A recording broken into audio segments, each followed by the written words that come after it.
Bu, anak bisa bandel kenapa sih Bu? Karena banyak pengaruhnya. Salah satunya mungkin ada kesalahan kita di masa lalu dalam cara mendidik dia.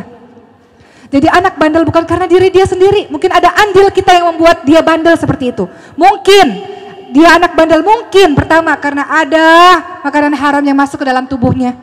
Mungkin bapaknya pernah nyari duit dari harta yang tidak halal, yang kita nggak tahu. Tiba-tiba masuk ke dalam tubuhnya, membuat watak anak itu menjadi anak yang nakal, anak yang bandel. Kesalahan dari orang tuanya. Mungkin dalam proses pengasuhan anak ada yang membuat kita tidak sabar, kita marah padanya, kita menyakiti hatinya, kita memukul dia misalnya. Hati-hati kalau pukul tuh Bu, dia akan membekas itu pukulan itu. Mungkin pukulannya akan hilang dari tubuhnya, tapi sakitnya itu masih membekas dalam hatinya. Jangan sampai membesar anak kita melakukan hal yang serupa. Kita biasa pukul anak kita, ketika dia sudah besar, dia berada dalam lingkaran setan yang juga seperti itu. Dia akan pukul generasi-generasi berikutnya. Kita nggak pengen anak-anak kita menjadi anak-anak yang kasar seperti itu. Mungkin anak-anak kita bandel karena kita nggak penuh dalam memberikan kasih sayang pada dia. Iya, aku sayang, tapi kita nggak bisa mewujudkan kasih sayang. Banyak kok orang tua yang gengsi memeluk dan mencium anak-anaknya, betul nggak Bu? Sayang sih sayang, terutama bapak ya. Sayang sih sayang, tapi tidak sanggup mewujudkan ekspresi kasih sayang kepada anak. Nggak pernah bilang, nak, ibu sayang sama kamu nak. Nggak bisa ngomong begitu karena tidak terbiasa. Padahal dalam agama kita kalau sayang, kalau cinta, bilang sama orangnya. Bilang sama anak kita, nak, Umi sayang nak sama kamu nak. Umi cinta sama kamu nak. Katakan Bu hal seperti itu. Anak-anak tidak paham, ibu marah karena ibu sayang. Dia tidak paham karena ibu nggak pernah bilang ibu sayang sama dia. Nggak pernah cium, nggak pernah peluk. Makanya kata Rasul, ketika ada seorang yang berkata, Rasul, engkau menciumi anak-anakmu Rasul. Aku punya 10 anak, aku nggak pernah cium. Kata Rasul apa? Man la yarham la yurham. Barang siapa yang tidak menyayangi tidak akan disayangi. Engkau minta anak-anakmu sayang patuh terhadapmu sementara engkau sendiri tidak memperlakukan anakmu dengan cara seperti itu. Man la yarham la yurham. Engkau nggak sayang, engkau nggak akan pernah disayangi.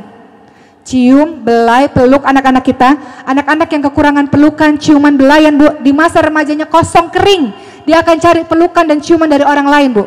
Mau nggak Bu? Nggak pernah dipeluk anak kita, nggak pernah dicium. Di masa remajanya dia cari laki-laki yang bisa memenuhi kebutuhan emosionalnya, yang bisa peluk dia, yang bisa cium dia. Maka penuhilah kebutuhan emosionalnya dengan sayang kepadanya, dengan perilaku kita, dengan kata-kata kita. Jadi kalau ada anak kita nakal, selain kita doakan yang baik-baik, kita juga introspeksi diri. Menangislah kepada Allah, mungkin ada kelalaian yang kita lakukan sehingga membentuk anak kita menjadi anak-anak yang seperti itu. Tidak selamanya dia yang salah, mungkin ada andil kesalahan kita terhadapnya. Bertaubat kepada Allah. Allah katakan apa? Qul ya ibadiyalladzina asrafu ala anfusihim la taqnatu min rahmatillah innallaha yaghfiru dzunuba jami'a innahu huwal ghafurur rahim. Surah Az-Zumar ayat 53. Wahai hamba-hamba Allah yang telah melampaui batas terhadap diri mereka sendiri. Ada orang tua yang galak banget sama anaknya. Katanya mendidik, tapi katanya sayang, tapi caranya salah. Tegas bukan berarti galak Bu. Dan lembut bukan berarti lemah. Banyak dari kita yang melakukan kekerasan tanpa kita sadari dengan anak-anak kita. Lewat kata-kata kita, lewat perilaku kita lakukan kekerasan itu. Kita lakukan bully, kita katakan bully itu di sekolah, tapi banyak bully itu ada di rumah. Kita banding-bandingkan anak-anak kita. Nah, kamu kok nggak bisa apa-apa? Lihat dong, anak tetangga sebelah lebih pintar daripada kamu. Kekerasan, kita sudah lakukan kekerasan dengan dia lewat kekerasan verbal kita.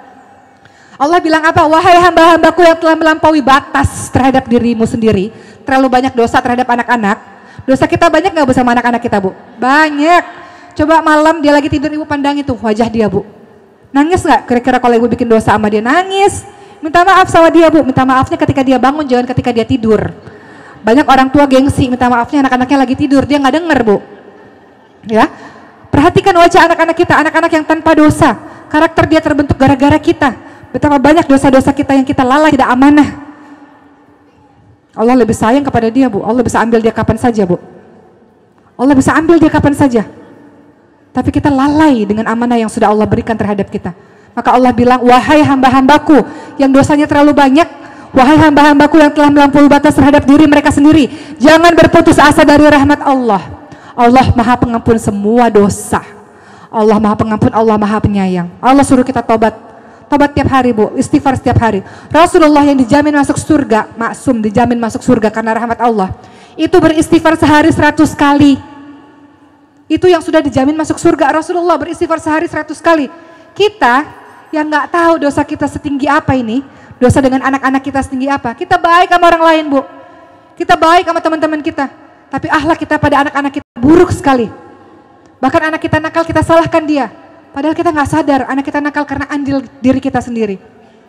Minta ampun pada Allah dan minta kekuatan. Ya Allah, berikan aku kekuatan untuk bisa mendidik dan bimbing anak-anakku di jalan-Mu, wahai Allah.